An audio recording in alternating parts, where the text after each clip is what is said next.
Welcome to LiveDaf, your online Daf Yomi Shir. Shalom Aleichem. Welcome back to today's Daf Hayomi Maseches NIDDAH Daf Hey.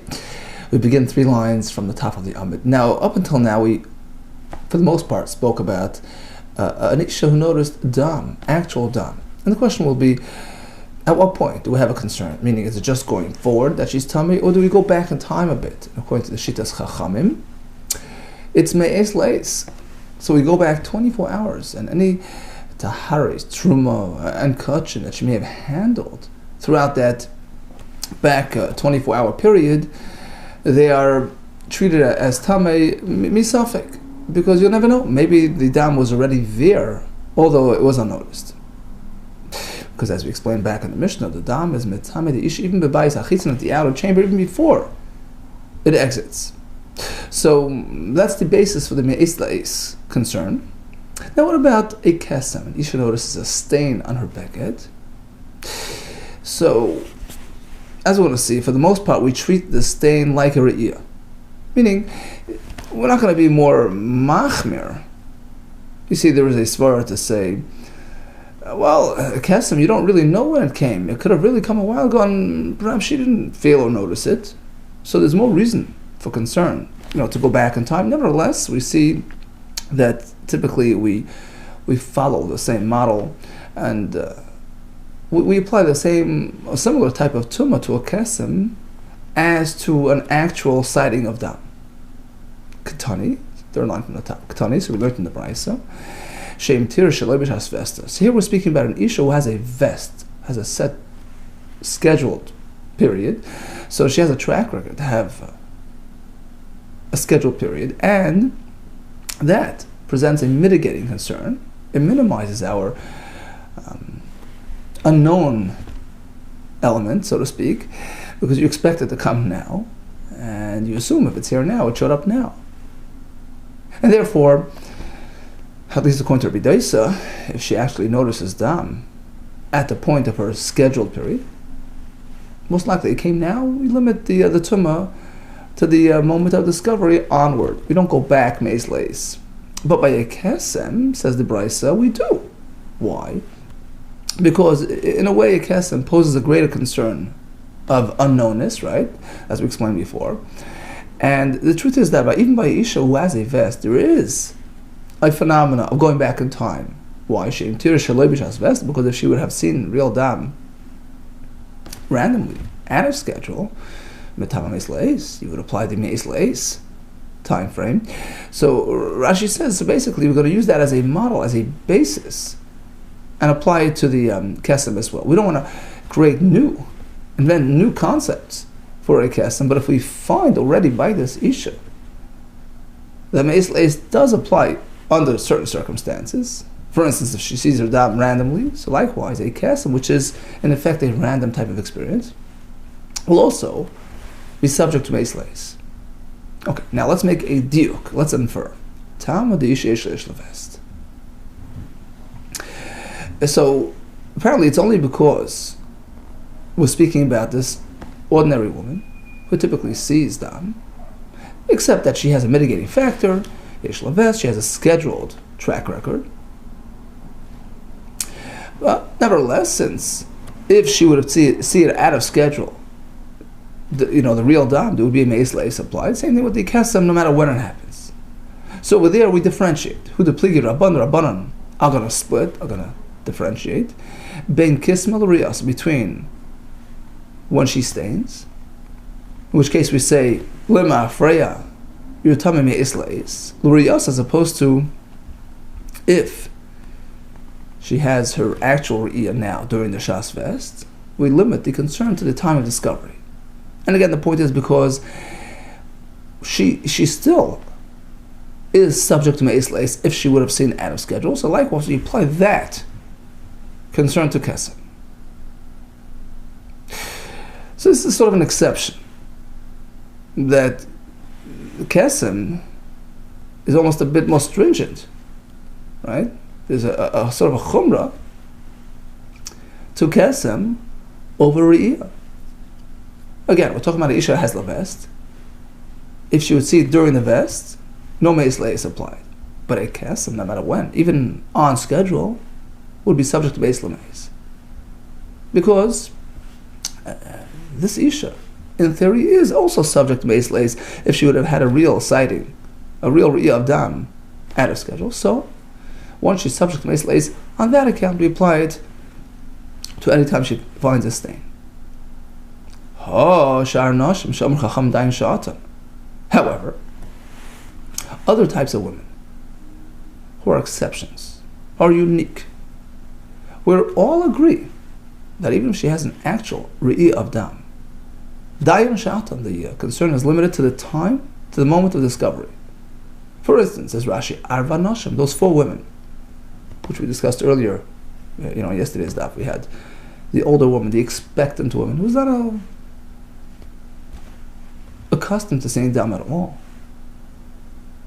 In those cases, if she discovers dam, we do not apply me'is leis. We say the concern is limited to the time of discovery, dayan shatan, onward. So in those we say, since they're not really liable to see dam at all, kisma kiriyas, and of course if she stains, has the same story as though she sees actual dam. There's no me'is leis applied. If that's so, Mari, let's try to explore who the author of this, who's speaking. Rabbi Chanina ben Antignesi. It's him. The Amar Rabbi Mashmo. Mishum Rabbi Chanina quotes Rabbi Chanina ben Antignesi.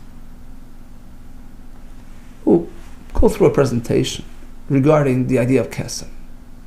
We'll present 3 categories of women and their respective laws regarding their kesem. Kol anashim kisman tamim mafreya. A regular isha, just like she has a re'iyah of real dam, she's subject to mafreya, meis leis, same thing with the kesem. That she'll discover. However, the nashim, second category, those 4 women, like the expectant, like the nursing mother, the nashim sham chacham, those with chacham say dayan sha'atan, the concern is limited to the time of discovery, kisman kiriyos, and the same applies to their staining. Third category, chutz, who's totally not subject to kesem concerns, chutz mitinoikis, a young woman, underage. She has not yet come to the point of experiencing dam niddah. She's below adulthood. It's an expression, even if her sheets are filled with stains, we say it came from elsewhere. Okay, so we have 3 categories regarding kesem. Ordinary woman, we apply me'is leis. The 4 exceptional women who are not accustomed to seeing dam, okay, if you see dam or if you have a stain, limited to the time of discovery going forward. The Tanaikis is spared of any halach of kesem at all. Continues the Gemara. Now comes a question. Those 4 women, the expectant, the older woman, the nursing mother, according to Rabbi Chanina ben Antignesi, true, we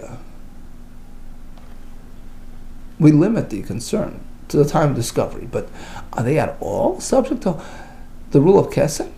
They're at all affected by finding a stain? Umi islay Rabbi Chanina kesem klal. According to Rabbi Chanina, we apply the idea of kesem to these women at all. By the time we have a brayso where it seems like he spares them at all of the effect of a stain. A typical woman, her stain is matami, but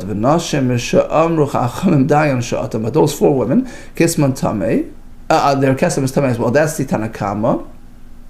But here comes Rabbi Chanina ben Antignesi Omer. No way, nashim b'sha'amru chacham dayan shot. And those 4 women, they're not accustomed to seeing dam. They're not liable to have blood and stains. And even if you find a stain, we don't apply the halach of kesem there. They're not likely to find blood, and therefore we just spare them of this whole ein lahem kesem.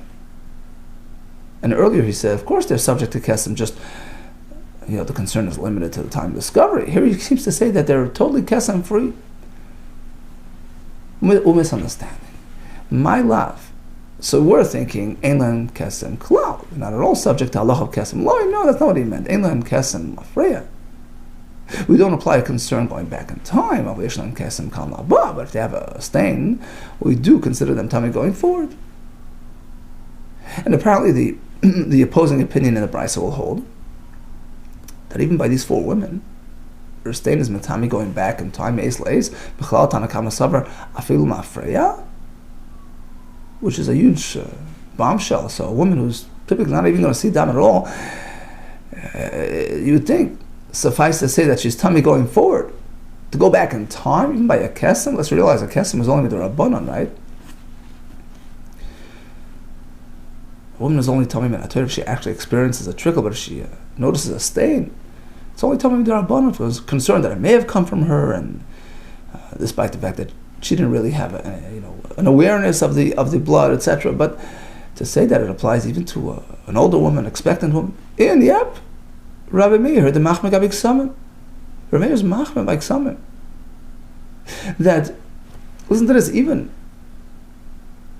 if by a real trickle, a real flow, she's only tummy going forward, but by kesem, he's machmir. Like we said before, there is, in a way,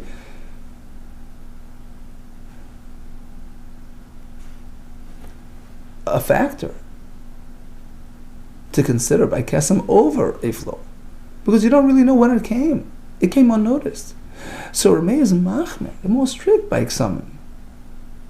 Although by this woman, she has an actual flow, we say, oh, you only tell me going forward, but by kesem, we apply the standard 24-hour concern to her as well. The Sanya is right. Brisa, kol hanoshim kisman tamim lafreya. A stain affects a woman going back in time, and likewise these 4 women.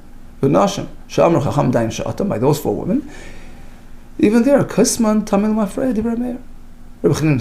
No, Nashim these 4 women who are not accustomed to seeing dam, in which case, if they have a flow, the only tummy going forward, Kisman Kiriyos, likewise, their stain is only tummy from now going forward. Now we have that third category of the young woman of the Oh, now let's say this woman has already come to a point that she's of age to experience a period, even though she hadn't yet had any experiences. If she discovers her stain, she's tamei. But if she's underage, not yet fit for niddah, the whole idea of kesem does not apply.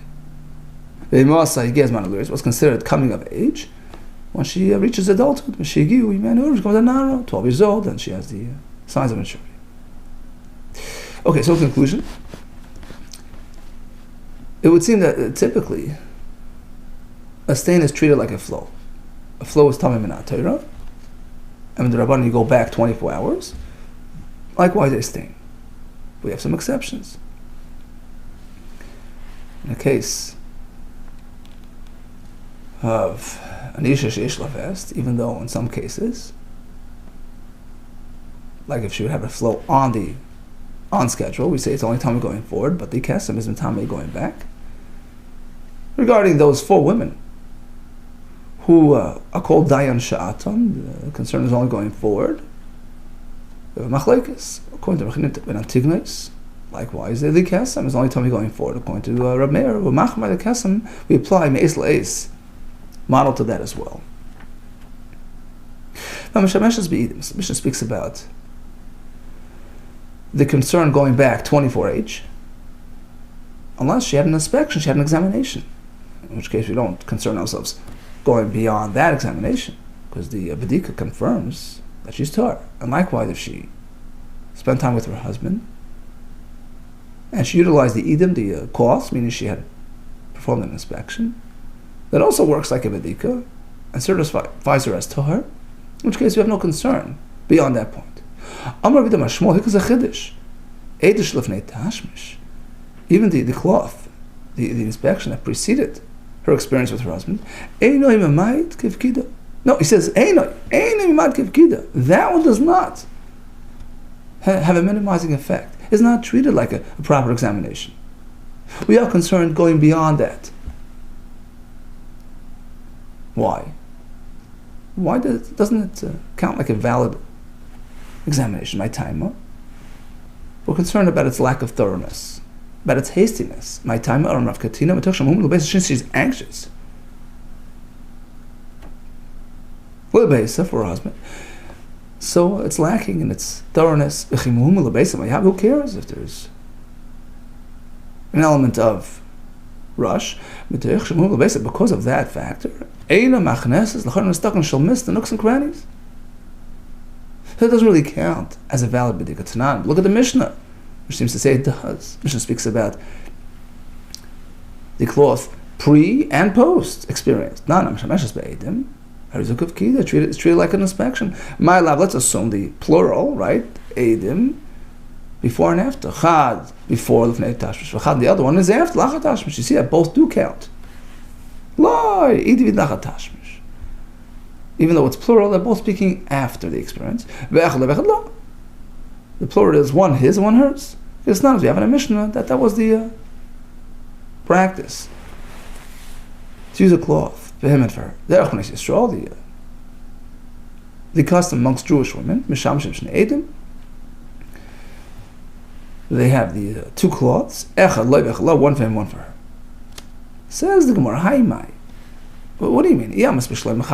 If you go with our original understanding that the plural refers to pre and post experience, it's true. So that explains why the Mishnah had to spell it out, to teach us that it works. Notwithstanding the hastiness factor. There's room to think, right? Rush.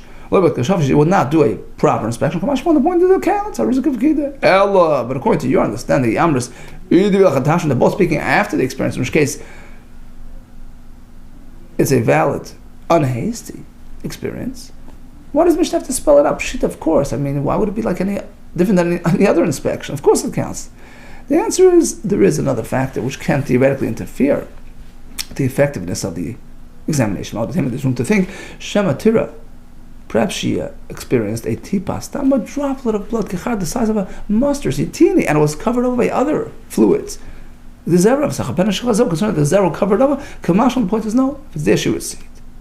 And of course, only speaking after the experience, because before there's hastiness factor which interferes with the effectiveness. Ibo is saying, well, another way to explain the Mishnah, when it speaks about two bedikos, you're right, one before, one after.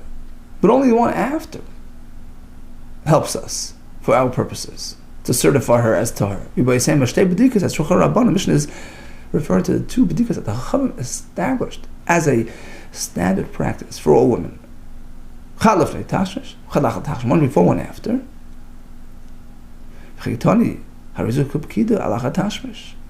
But when the Mishnah does follow by saying it counts like a pekida, it counts like a proper examination, that's only the one post.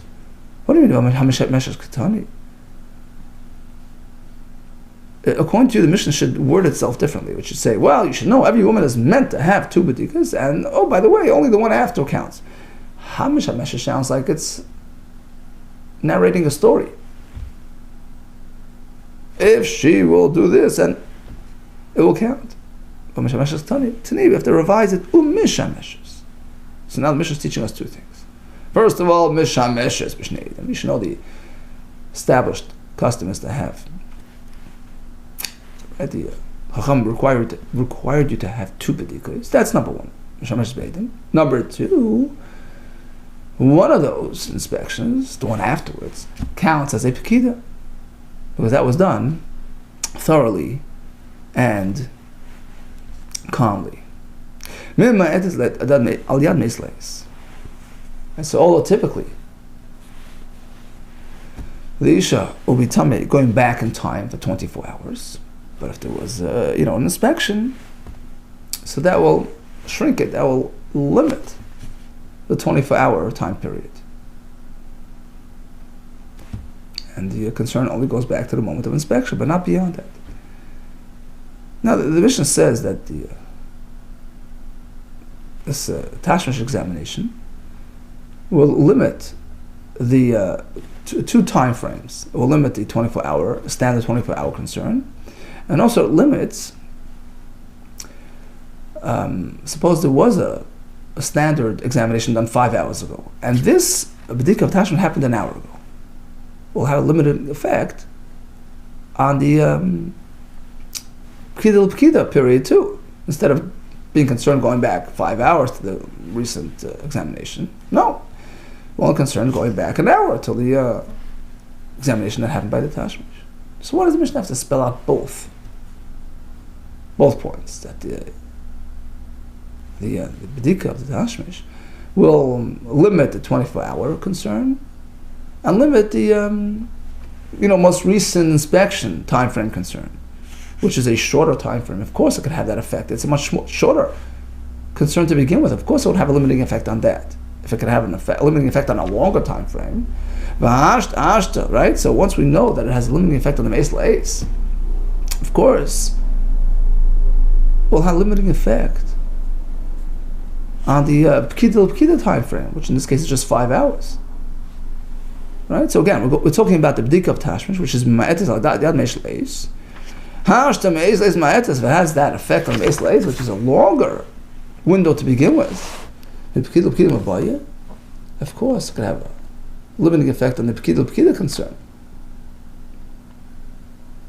Rashi says she had the last proper examination, shachris, in the morning, and the bdika of tashmish took place just a little while ago. So of course, it will mitigate the pkida concern, which to begin with is a shorter time, just a couple of hours. There's room to say the other way around. Meis leis chasha b'rabbanan of seder taharis. Perhaps it can override meis leis concern because it's such a large window of time. It's more consequential. She was involved in so many more materials of taharis, so there perhaps we're trying to spare the tumah, spare the taharis from tumah. But it's just a question of a couple of hours. No, perhaps we should not affect that. We should not limit that. We should keep that in place. And anything she was involved in from the morning should be tell me lie. Maybe we shouldn't. Kamash, the point is yes. The fact is she did a bedika, which counts like a valid bedika, and we're not concerned beyond that point regardless. Keta dayashat. So we just spoke about cases where Isha discovers a flow of dam, and the concern is limited to the time of discovery, and that's it. Onward, right? Not going back in time. And the Mishnah gives an example, illustrates it. She was sitting on the bed, she was checking letters, checking taharish, she came off the bed, she discovers dam. Okay, going forward, but nothing relating to back in time. The bed is tar, everything's okay. Why does the Mishnah have to give such an illustrative narration? She was on the bed, why is that relevant? Why get the furniture involved at all? Sheves b'mita. Asuga b'taharis. Listening, we could have simply said, Haisa asuga b'taharis. She was involved in taharis in any which way. Or Birshan, she disengaged. But also then she noticed the dam, etc., etc. Hakamash, the point of the mission is to stress, is to emphasize. When do we keep the furniture spirit of tumah? Only because we're speaking about a case where we limit our concerns to the moment of discovery going forward. And since she had already disengaged from the furniture is safe and sound. Hameis leis, but in a standard case where we do apply a concern to the meis leis going back in time, mitanam mitamya will affect the furniture as well. Mis hayel l'zir, it's right as ziri. Even though meis leis should be niddah, it's only midrabbanan, the tumah midrabbanan, but it's subject to all the rules, full-fledged. Tumah. Just like a full-blown niddah. She sits on a chair, moishav, she lies on a mishkav, on a bed. Those things become an ava tumah. Special high status of tumah. To the point that if a person touches those items, l'tamei adam, he becomes tamei, and his begadim, l'tamei begadim, which he's wearing. It's no thing just because meis leis is midrabbanan, it has sort of a lighter, watered down tumah. No, we treat her misafek as though she was really tummy, and any furniture she had involved herself with in the last 24 hours has a din of a mishkav moishav.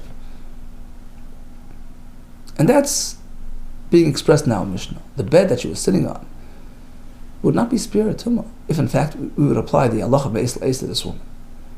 Says the Gemara, hold it, but we're talking at most a suffix.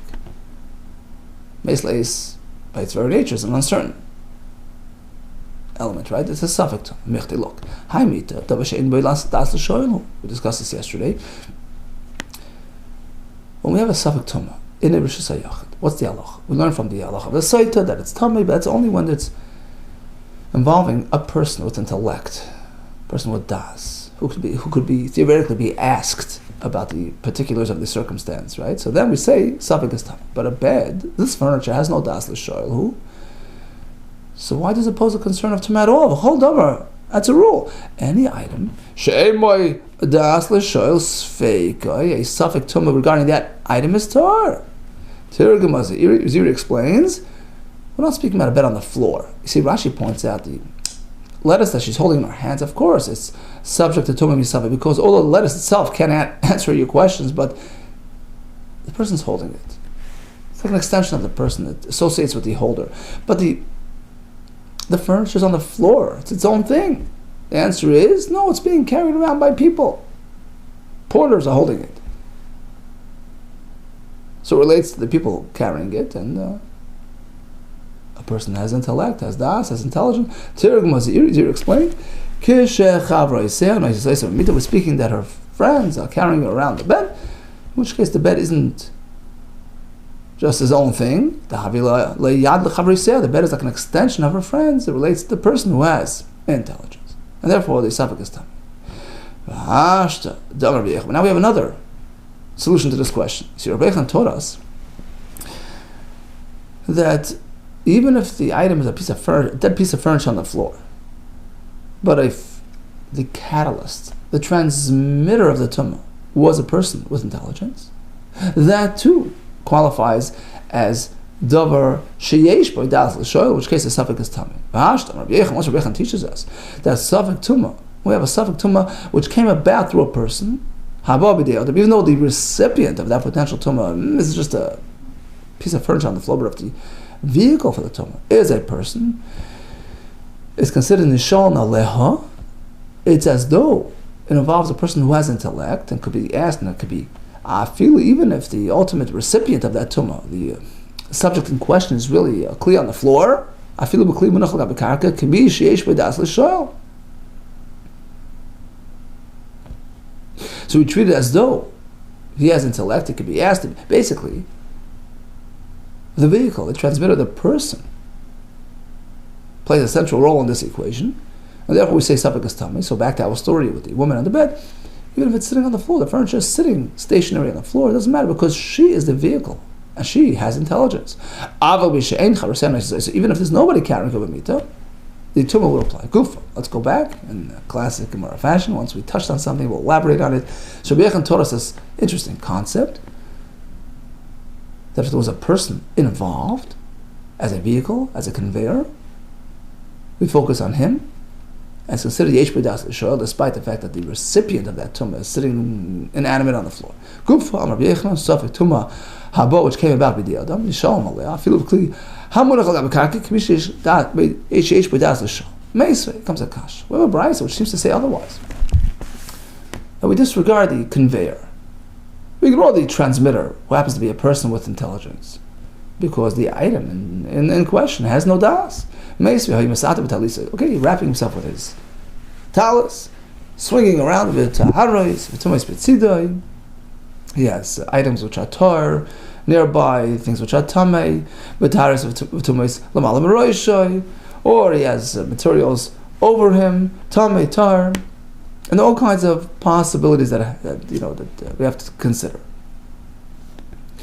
So Rashi explains we're actually addressing separate situations. In one scenario, we have taharis, items which are tar sitting beside him, and he was really tamei. He was tamei, and when he swung around his talus, he may have touched the taharis. That's one question.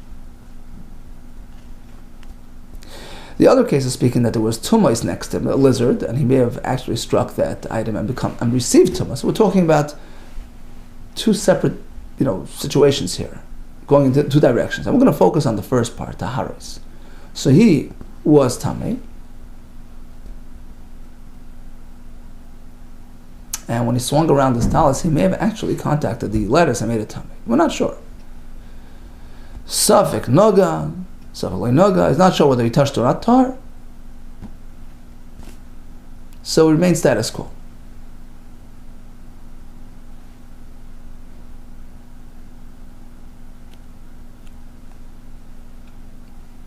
And the question is, the person who's the transmitter here has das.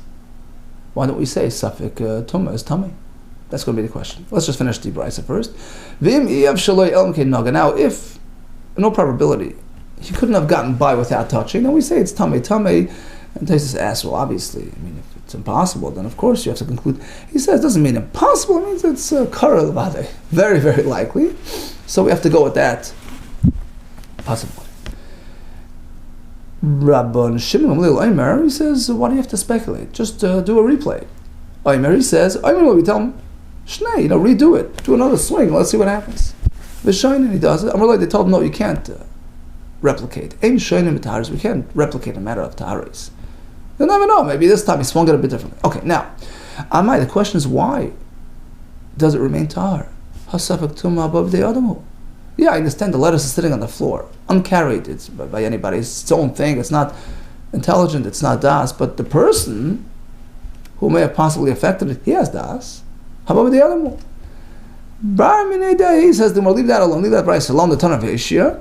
In fact, Rabbi Yeshua modified the brisa in line with Rabbi Yechanan's concept. It is tamei.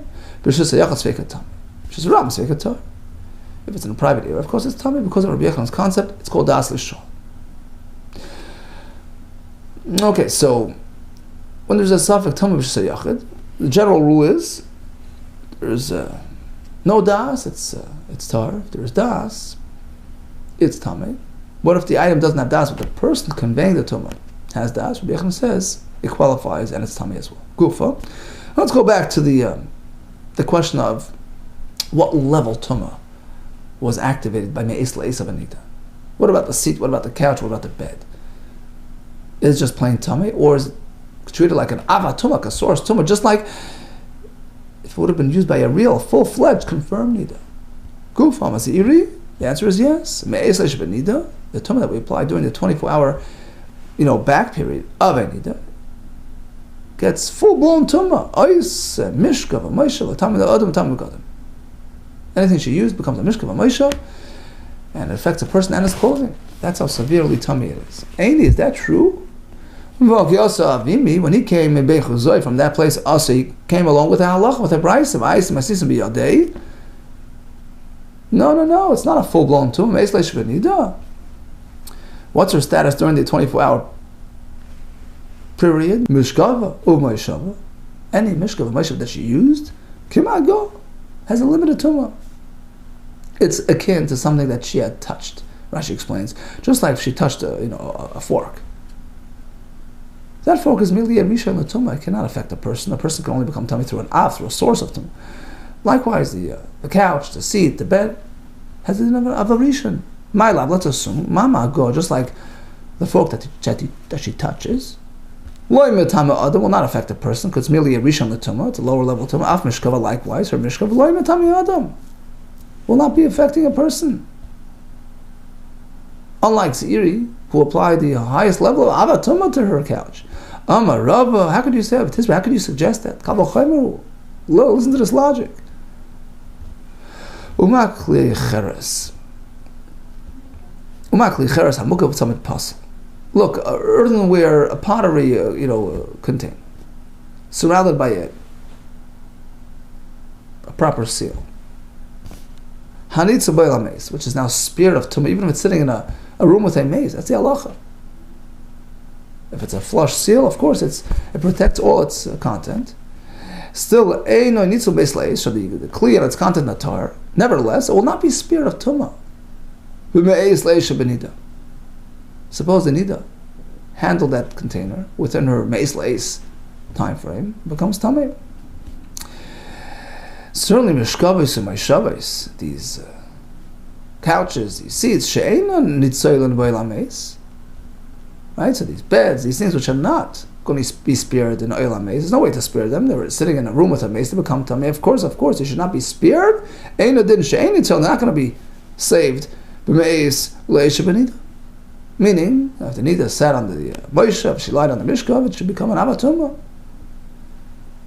What about that braysa of Avimi? V'avimi v'chuzoi masnisa kami brought a braysa, which seemed to equate the mishkav to the maga.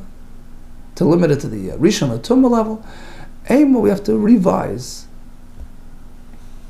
our reading, our understanding of the Brayso. You know what the status of our Mishkava Moshav is? During Meis Leis, we turn to the next level. Kemaga Atzma. As though a person would have touched the Niddah herself. And then he becomes Tommy and his begadim. Maga Atzma, just like if a person touches the Niddah herself. Mitami Adam, Tommy begadim, the person and his clothing get affected. Rashi brings up Sukkim for that. Af Mishkava Moshav, likewise. Mishkava Moshav. Mitami Adam, Tami Begadim, is full-blown Tumah. Tama, a person who touches and is Begadim, which is like an Ava Tumah, even though it's within the Meis Leis, which is to begin with only a concern with the Rabbanan, but the Rabbanan applied a standard Tumas Niddah, full-blown Tumas Niddah, with all its effect, in line with the Iri's position. Okay, let's recap today's daf. Kesem. Typically, Kesem has the same level of Tumah like a Re'iyah.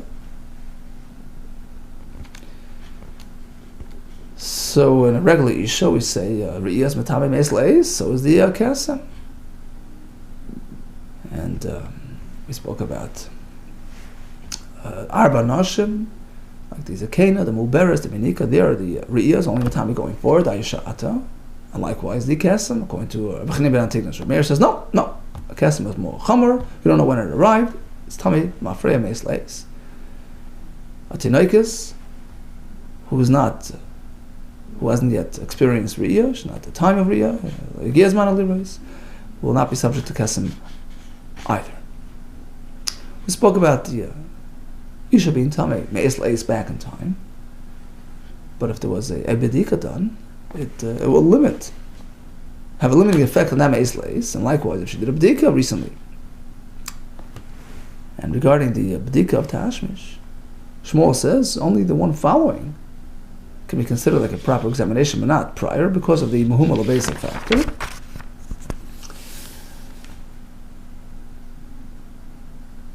What about the status of the Tumas Meis Leis? So if she handled Taharis, during that period we have to apply Tumah Misafek, concerned perhaps the Dam had already been there unnoticed. What about Mishkava Moshav? A typical Niddah is Matam Mishkava Moshav makes it an Ava Tumah. And likewise, according to Zeiri, that same Tumah would apply on her Mishkava Moshav of Meis Leis. All the best to you and Hatzlacha Rabbah.